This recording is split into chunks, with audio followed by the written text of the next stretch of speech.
Jaguar XE 2.0 diésel 180 caballos, arranque y sonido del motor. Hola, bienvenidos a los vídeos de Kilómetro 77, a los vídeos caseros de Kilómetro 77. Estoy en el nuevo Jaguar XE.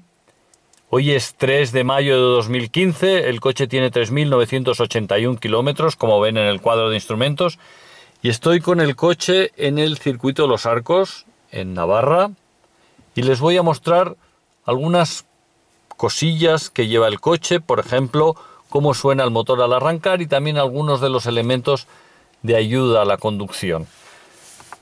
Le doy al botón, tengo el freno pisado, al botón que pone Start.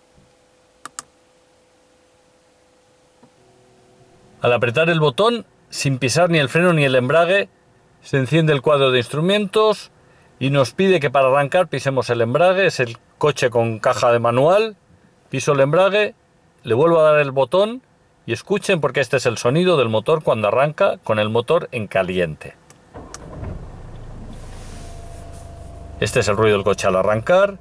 Aparecen dos asientos ocupados, el mío desde el que estoy hablando y detrás que tengo una mochila agarrada con el cinturón de seguridad. Este es el cuadro de instrumentos.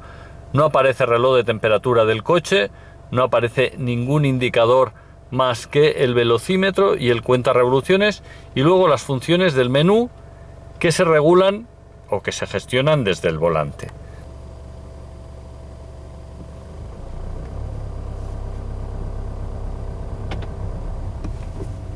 Este es el sonido del coche, estoy yendo muy despacio.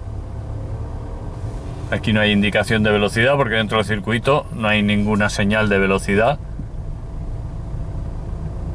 Ni tengo tampoco el navegador puesto, por lo tanto solo se ve la velocidad del coche.